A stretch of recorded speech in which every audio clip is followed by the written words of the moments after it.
I guess I'm just a stickler, a perfectionist. But if you do a thing, I always say, you might as well do it right. Everything satisfied me about the security measures on our assignment except one, the official Army designation, Project Hush. I don't know who thought it up, and I certainly would never ask, but whoever it was, he should have known better. Damn it, when you want a project kept secret, you don't give it a designation like that. You give it something neutral. Some name like the Manhattan in Overlord they used in World War II, which won't excite anybody's curiosity. But we were stuck with Project Hush, and we had to take extra measures to ensure secrecy. A couple of times a week, everyone on the project had to report to Psycho for DD and HA, dream detailing, and hypnoanalysis, instead of the usual monthly visit. Naturally, the commanding general of the heavily fortified research post to which we were attached could not ask what we were doing, under penalty of court-martial, but he had to be given further instructions to shut off his imagination like a faucet every time he heard an explosion. Some idiot in Washington was actually going to list Project Hush in the military budget, by name. It took fast action, I can tell you, to have it entered under miscellaneous X research. Well, we'd covered the unforgivable blunder, though not easily, and now we could get down to the real business of the project. You know, of course, about the A-bomb, H-bomb, and C-bomb, because information that they existed had been declassified. You don't know about the other weapons being devised, and neither did we, reasonably enough, since they weren't our business. But we had been given properly guarded notification that they were in the works. Project Hush was set up to counter the new weapons. Our goal was not just to reach the moon. We had done that on 24th of June 1967 with an unmanned ship that carried instruments to report back data on soil, temperature, cosmic rays, and so on. Unfortunately, it was put out of commission by a rock slide. An unmanned rocket would be useless against the new weapons. We had to get to the moon before any other country did and set up a permanent station, an armed one, and do it without anybody else knowing about it. I guess you see now why we on, damn the name, Project Hush were so concerned about security. But we felt pretty sure before we took off that we had plugged every possible leak. We had, all right. Nobody even knew we had raised ship. We landed at the northern tip of Mare Nubium, just off Regiomontanus, and after planting a flag with appropriate throat-catching ceremony, had swung into the realities of the tasks we had practiced on so many dry runs back on Earth. Major Monroe Gridley prepared the big rocket with its tiny cubicle of living space for the return journey to Earth, which he alone would make. Lieutenant Colonel Thomas Hawthorne painstakingly examined our provisions and portable quarters for any damage that might have been incurred in landing. And I, Colonel Benjamin Rice, first commanding officer of Army Base No. 1 on the moon, dragged crate after enormous crate out of the ship on my aching academic back and piled them in the spot 200 feet away where the plastic dome would be built. We all finished at just about the same time, as per schedule, and went into Phase 2. Monroe and I started work on building the dome. It was a simple prefab affair, but big enough to require an awful lot of assembling. Then after it was built, we faced the real problem, getting all the complex internal machinery in place and in operating order. Meanwhile, Tom Hawthorne took his plump self off in the single-seater rocket, which up to then had doubled as a lifeboat. The schedule called for him to make a rough 3-hour scouting survey in an ever-widening spiral from our dome. This had been regarded as a probable waste of time, rocket fuel, and manpower, but a necessary precaution. He was supposed to watch for such things as bug-eyed monsters out for a stroll on the lunar landscape. Basically, however, Tom's survey was intended to supply extra geological and astronomical meat for the report which Monroe was to carry back to Army HQ on Earth. Tom was back in 40 minutes. His round face inside its transparent bubble helmet was fish belly white. And so were ours once he told us what he'd seen. He had seen another dome. The other side of Marinubium, in the Riphone Mountains, he babbled excitedly. It's a little bigger than ours, and it's a little flatter on top. And it's not translucent either, with splotches of different colors here and there. It's a dull, dark, heavy gray. But that's all there is to see. No markings on the dome? I asked worriedly. No signs of anyone or anything around it? Neither, Colonel. I noticed he was calling me by my rank for the first time since the trip started, which meant he was saying in effect, Man, have you got a decision to make? Hey, Tom, Monroe put in. Couldn't be just a regularly shaped bump in the ground, could it? I'm a geologist, Monroe. I can distinguish artificial from natural topography. Besides, he looked up. I just remembered something I left out. There's a brand new tiny crater near the dome, the kind usually left by a rocket exhaust. Rocket exhaust? I seized on that. Rockets, huh? Tom grinned a little sympathetically. Spaceship exhaust, I should have said. You can't tell from the crater what kind of propulsive device these characters are using. It's not the same kind of crater our rear jets leave, if that helps any. Of course it didn't. So we went into our ship and had a council of war. And I do mean war. Both Tom and Monroe were calling me Colonel in every other sentence. I used their first names every chance I got. Still, no one but me could reach a decision. About what to do, I mean. Look, I said at last, here are the possibilities.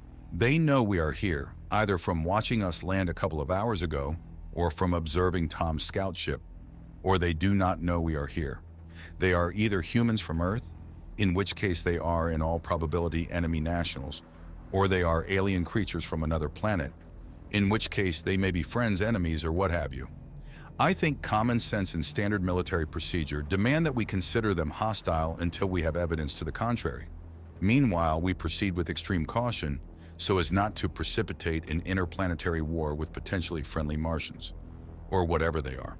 All right, it's vitally important that Army headquarters be informed of this immediately, but since Moon-to-Earth radio is still on the drawing boards, the only way we can get through is to send Monroe back with the ship. If we do, we run the risk of having our garrison force, Tom and me, captured while he's making the return trip. In that case, their side winds up in possession of important information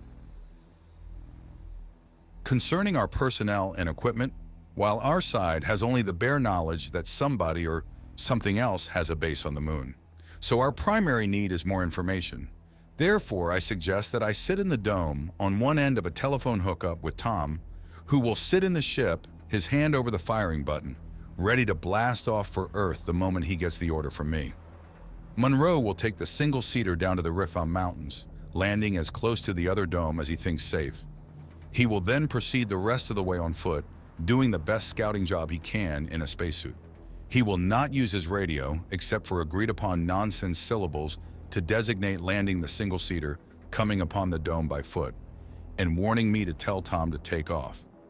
If he's captured, remembering that the first purpose of a scout is acquiring and transmitting knowledge of the enemy, he will snap his suit radio on full volume and pass on as much data as time and the enemy's reflexes permit. How does that sound to you? They both nodded. As far as they were concerned, the command decision had been made, but I was sitting under 2 inches of sweat. One question, Tom said. Why did you pick Monroe for the scout? I was afraid you'd ask that, I told him. We're 3 extremely unathletic PhDs who have been in the Army since we finished our schooling. There isn't too much choice, but I remembered that Monroe is half Indian. Arapaho, isn't it, Monroe? And I'm hoping blood will tell. Only trouble, Colonel, Monroe said slowly as he rose, is that I'm 1/4 Indian, and even that, didn't I ever tell you that my great-grandfather was the only Arapaho scout who was with Custer at the Little Bighorn? He'd been positive Sitting Bull was miles away. However, I'll do my best. And if I heroically don't come back, would you please persuade the security officer of our section to clear my name for use in the history books? Under the circumstances, I think it's the least he could do. I promised to do my best, of course. After he took off, I sat in the dome over the telephone connection to Tom and hated myself for picking Monroe to do the job. But I'd have hated myself just as much for picking Tom. And if anything happened and I had to tell Tom to blast off, I'd probably be sitting here in the dome all by myself after that, waiting. Brosnegel came over the radio in Monroe's resonant voice. He had landed the single-seater. I didn't dare use the telephone to chat with Tom in the ship, for fear I might miss an important word or phrase from our scout. So I sat and strained my ears. After a while, I heard Mishgashu, which told me that Monroe was in the neighborhood of the other dome and was creeping toward it under cover of whatever boulders were around. Illustration. And then abruptly, I heard Monroe yell my name, and there was a terrific clattering in my headphones. Radio interference. He'd been caught, and whoever had caught him had simultaneously jammed his suit transmitter with a larger transmitter from the alien dome. Then there was silence. After a while, I told Tom what had happened. He just said, "Poor Monroe." I had a good idea of what his expression was like. "Look, Tom," I said, "if you take off now, you still won't have anything important to tell. After capturing Monroe, whatever's in that other dome will come looking for us, I think. I'll let them get close enough for us to learn something of their appearance, at least if they're human or non-human. Any bit of information about them is important. I'll shout it up to you, and you'll still be able to take off in plenty of time. All right?" "You're the boss, Colonel," he said in a mournful voice. "Lots of luck." And then there was nothing to do but wait. There was no oxygen system in the dome yet, so I had to squeeze up a sandwich from the food compartment in my suit. I sat there thinking about the expedition. 9 years and all that careful secrecy, all that expenditure of money and mind-cracking research, and it had come to this, waiting to be wiped out in a blast from some unimaginable weapon. I understood Monroe's last request. We often felt we were so secret that our immediate superiors didn't even want us to know what we were working on. Scientists are people. They wish for recognition, too. I was hoping the whole expedition would be written up in the history books, but it looked unpromising. 2 hours later, the scout ship landed near the dome. The lock opened, and from where I stood in the open door of our dome, I saw Monroe come out and walk toward me. I alerted Tom and told him to listen carefully. It may be a trick. He might be drugged. He didn't act drugged, though. Not exactly. He pushed his way past me and sat down on a box to one side of the dome. He put his booted feet up on another, smaller box. "How are you, Ben?" he asked. "How's every little thing?" I grunted. "Well," I know my voice skittered a bit. He pretended puzzlement. "Well, what? Oh, I see what you mean. The other dome, you want to know who's in it. You have a right to be curious, Ben.